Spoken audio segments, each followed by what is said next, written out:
ವೀಕ್ಷಕರೆಲ್ಲರಿಗೂ ಸಾಪ್ತಾಹಿಕ ಭವಿಷ್ಯವಾಣಿ ವಿಶೇಷ ಕಾರ್ಯಕ್ರಮಕ್ಕೆ ಸ್ವಾಗತ.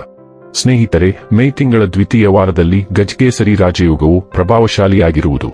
ಈ ವಾರ ಗುರು ವೃಷಭ ರಾಶಿಯಲ್ಲಿ ಮತ್ತು ಚಂದ್ರನು ಸಿಂಹ ರಾಶಿಯಲ್ಲಿ ಚಲಿಸುವನು. ಅಂದರೆ ಈ ಎರಡು ಗ್ರಹಗಳು ಪರಸ್ಪರ 10ನೇ ಮತ್ತು 4ನೇ ಮನೆಯಲ್ಲಿ ಚಲಿಸುವುದರಿಂದಾಗಿ ಗಜಕೇಸರಿ ರಾಜಯೋಗದ ನಿರ್ಮಾಣವಾಗಲಿದೆ. ಜ್ಯೋತಿಷ್ಯ ಶಾಸ್ತ್ರದ ಪ್ರಕಾರ ಗಜಕೇಸರಿ ರಾಜಯೋಗವು ವ್ಯಕ್ತಿಗೆ ಧನ, ಸಂಪತ್ತು, ಸುಖ, ಸಮೃದ್ಧಿ ನೀಡುವುದರೊಂದಿಗೆ ಸಮಾಜದಲ್ಲಿ ಹೆಚ್ಚಿನ ಗೌರವ, ಖ್ಯಾತಿಯನ್ನು ನೀಡುವನು. ಹಾಗಾಗಿ ಗಜಕೇಸರಿ ರಾಜಯೋಗದ ನಿರ್ಮಾಣದಿಂದಾಗಿ ಜನರಿಗೆ ಹೆಚ್ಚಿನ ಶುಭ ಫಲಿತಾಂಶಗಳು ದೊರಕುವುದು.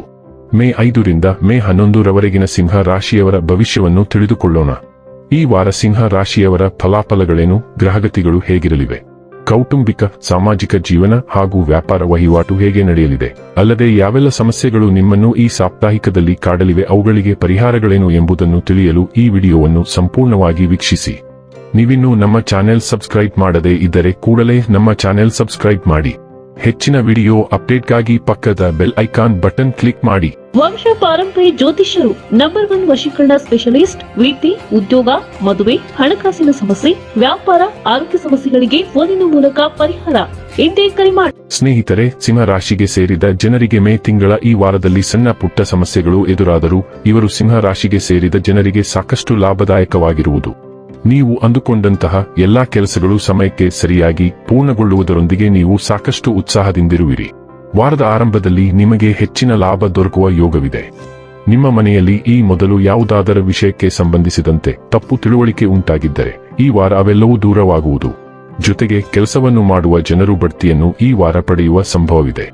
ಸರ್ಕಾರಿ ಕೆಲಸವನ್ನು ಮಾಡುವ ಸಿಂಹ ರಾಶಿಗೆ ಸೇರಿದ ಜನರು ಈ ವಾರ ಯಾವುದಾದರೂ ಹೊಸ ಮತ್ತು ದೊಡ್ಡ ಜವಾಬ್ದಾರಿಯನ್ನು ಪಡೆಯುವರು. ಹಾಗಾಗಿ ನೀವು ಮನೆ ಮತ್ತು ಕೆಲಸದ ಸ್ಥಳದ ನಡುವೆ ಉತ್ತಮ ಸಮತೋಲನವನ್ನು ಕಾಯ್ದುಕೊಳ್ಳಲು ಕೆಲವು ಸಮಸ್ಯೆಗಳನ್ನು ಎದುರಿಸುವಿರಿ. ಈ ವಾರ ನಿಮ್ಮ ವೈವಾಹಿಕ ಜೀವನ ಸುಖಮಯವಾಗಿರುವುದು. ಚಂದ್ರ ರಾಶಿಗೆ ಸಂಬಂಧಿಸಿದಂತೆ ಶನಿಯು 8ನೇ ಮನೆಯಲ್ಲಿರುವುದರಿಂದ ನೀವು ಎಷ್ಟು ಮರೆಮಾಡುವಿರೋ ಅಷ್ಟೇ ಭಾವನಾತ್ಮಕವಾಗಿ ತುಂಬಾ ಸೂಕ್ಷ್ಮರಾಗಿರುತ್ತೀರಿ. ಇದರಿಂದಾಗಿ ನಿಮಗೆ ನೋವಾಗಬಹುದು. ಹಾಗಾಗಿ ಇದನ್ನು ತಪ್ಪಿಸಲು ಪ್ರಯತ್ನಿಸಿ. ಗ್ರಹಗಳ ಸ್ಥಾನದ ಪ್ರಕಾರ ನಿಮ್ಮ ರಾಶಿಚಕ್ರದ ಜನರ ಆರ್ಥಿಕ ದೃಷ್ಟಿಕೋನದಿಂದ ಈ ವಾರ ಸರಾಸರಿ ಫಲಿತಾಂಶಗಳಿಗಿಂತ ಉತ್ತಮವಾಗಿದೆ ಎಂದು ಸಾಬೀತುಪಡಿಸುತ್ತದೆ. ಇದಲ್ಲದೆ ಸಮಾಜದಲ್ಲಿ ನಿಮ್ಮ ಸ್ಥಾನವನ್ನು ಬಲಪಡಿಸಲು ಮತ್ತು ಸಂಪತ್ತನ್ನು ಹೆಚ್ಚಿಸಲು ಅನೇಕ ಅದ್ಭುತ ಅವಕಾಶಗಳನ್ನು ಸಹ ನಿಮಗೆ ನೀಡಲಾಗುತ್ತಿದೆ. ಅವರವರ ಸಮಸ್ಯೆಗಳು ಯಾವಾಗಲೂ ಅವರಿಗೆ ದೊಡ್ಡದಾಗಿರುತ್ತವೆ. ಈ ವಾರ ನಿಮ್ಮ ಸಮಸ್ಯೆ ನಿಮಗೂ ವಿಶೇಷವಾಗಿ ದೊಡ್ಡದಾಗಿರಬಹುದು. ಆದರೆ ಸುತ್ತಮುತ್ತಲಿನ ಜನರು ನಿಮ್ಮ ನೋವನ್ನು ಅರ್ಥಮಾಡಿಕೊಳ್ಳುವುದಿಲ್ಲ ಎಂಬುದನ್ನು ನೀವು ಅರ್ಥಮಾಡಿಕೊಳ್ಳಬೇಕು. ಅವರಿಂದ ಹೆಚ್ಚು ನಿರೀಕ್ಷಿಸುವುದು ನಿಮ್ಮನ್ನು ನೋಯಿಸಬಹುದು. ಆದ್ದರಿಂದ ಈ ವಾರ ಇತರರಿಂದ ಹೆಚ್ಚು ನಿರೀಕ್ಷಿಸುವುದನ್ನು ನೀವು ತಪ್ಪಿಸಬೇಕು. ಈ ವಾರ ನಿಮ್ಮ ಕೆಲಸಗಳನ್ನು ಹೊರತುಪಡಿಸಿ ನಿಮ್ಮ ಸೌಕರ್ಯಗಳ ನೆರವೇರಿಕೆಗಳತ್ತ ನಿಮ್ಮ ಮನಸ್ಸು ಹೊಂದಿರುತ್ತದೆ. ನಿಮ್ಮ ಮನಸ್ಸನ್ನು ಕೇವಲ ನಿಮ್ಮ ಗುರಿಗಳತ್ತ ಹೊಂದಿ ಮತ್ತು ಭಾವನಾತ್ಮಕ ವಿಷಯಗಳನ್ನು ತಪ್ಪಿಸಿ. ಇಲ್ಲದಿದ್ದರೆ ನೀವು ತೊಂದರೆಗೆ ಒಳಗಾಗಬಹುದು. ಈ ಅವಧಿಯಲ್ಲಿ ವಿದ್ಯಾರ್ಥಿಗಳ ಜೀವನದಲ್ಲಿ ಅನೇಕ ಸಂದರ್ಭಗಳಲ್ಲಿ ಸಕಾರಾತ್ಮಕ ಬದಲಾವಣೆಗಳು ಕಂಡುಬರುತ್ತವೆ.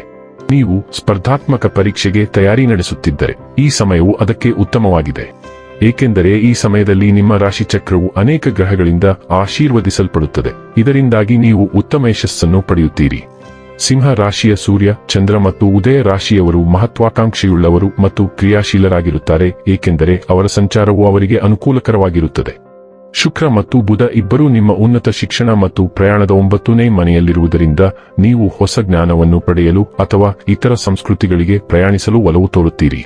ನೀವು ಹೊಸ ಅಧ್ಯಯನ ಅಥವಾ ಸಂಶೋಧನಾ ಯೋಜನೆಯನ್ನು ಪ್ರಾರಂಭಿಸಬಹುದು ಅಥವಾ ನಿಮ್ಮ ಮನಸ್ಸನ್ನು ತೆರೆಯುವ ಪ್ರವಾಸವನ್ನು ಸಹ ಯೋಜಿಸಬಹುದು.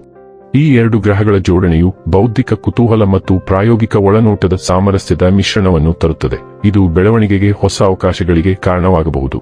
ನೀವು ಕೋರ್ಸ್ ತೆಗೆದುಕೊಳ್ಳುತ್ತಿರಲಿ ಅಥವಾ ಹೊಸ ಆಲೋಚನೆಗಳನ್ನು ಕಂಡುಕೊಳ್ಳುತ್ತಿರಲಿ, ಈ ಸಂಚಾರವು ದೀರ್ಘಾವಧಿಯಲ್ಲಿ ಫಲ ನೀಡಬಹುದಾದ ಕಲಿಕೆಯನ್ನು ಬೆಂಬಲಿಸುತ್ತದೆ.